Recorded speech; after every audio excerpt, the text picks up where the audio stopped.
చాలా ఇష్టం. వెనలో నెయ్యి ఉందని ఎవరో ఒక ఆయన చూపించాడంటే అది ఎర్రోడి కింద చూస్తాం కదా, ఇంతకుముందు చాలాసార్లు చెప్పారు కదా కదా. వెనలో అంటే పాలు తీసుకొచ్చి దీంట్లో నెయ్యి ఉందని చెప్పాడు ఒక ఆయన. అందరూ ఎలా చూస్తాం?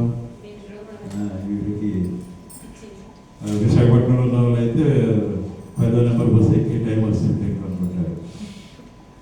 అంటే అక్కడ 10వ నెంబర్ బస్సు హాస్పిటల్ అయితే వెళ్తున్నారు కదా. కాబట్టి కానీ నిజంగా ఆ పాలను వేడి చేసి తోడు పెట్టి వెన్న తీసి చిలికి ఆ వెన్నను మరి కాచిన తర్వాత నెయ్యి వస్తుంది కదా. ఇది ఎవరు చెప్పగలరు? ఇది పని అంతా చేసిన వారు చెప్పగలరు. అదే రీతిగా మనము ఈ ఆత్మీయ ఆహారాన్ని లేక ఆయన రక్తాన్ని మనము తీసుకుంటున్నప్పుడు మనలో కలిగేటువంటి ఆ శుద్ధత కానివ్వండి లేక మనలో కలిగేటువంటి ఆ మార్పులు ఎవరికి తెలుస్తుందండి? అది ఎవరికి తెలుస్తుంది?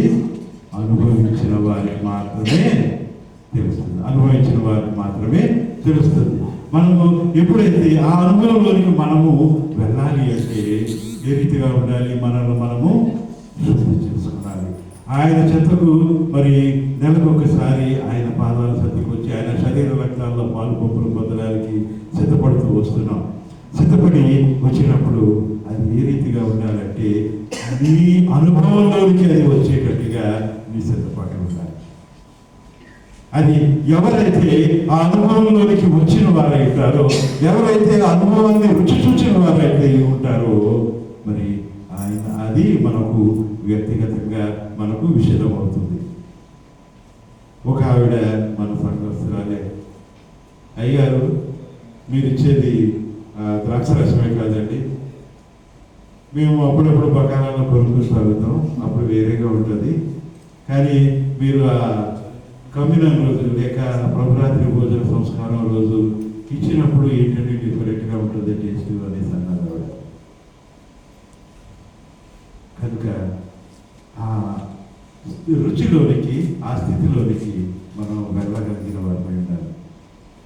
మనం చదువుతాం కదా, మన కంటికి కనపడుచున్న రొట్టెలు ద్రాక్షరసంలో కాక ఆయన శరీర రక్తాలను ఎంచి వాటిని తీసుకోవడానికి మనము సిద్ధపడవలసిన వారమై ఉన్నాం.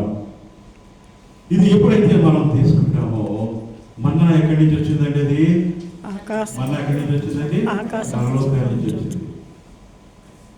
ఎప్పుడైతే మనము అది ఆ రీతిగా సిద్ధపడి తీసుకుంటామో మరుగై ఉన్నటువంటి అంటే ఎవరికి కనపడనటువంటి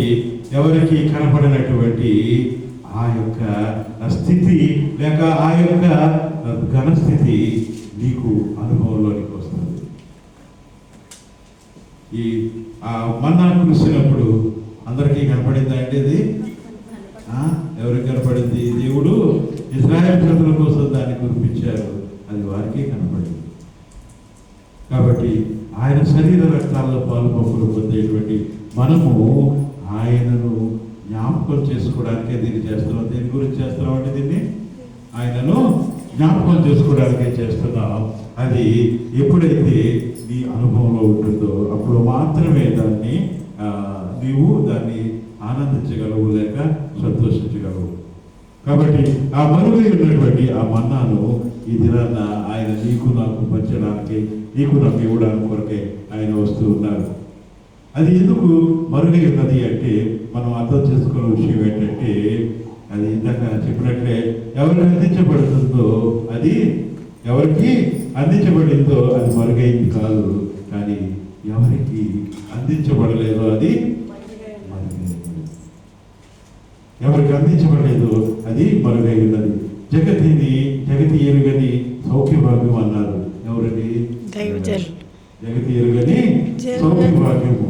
కనుక అనుభవంలో ఉన్న వారికి మాత్రమే ఆ యొక్క రుచి కానీ లేక ఆ యొక్క స్థితి కానీ మనకు ఆ స్థితిలోనికి మనం వెళ్తూ ఉంటాం.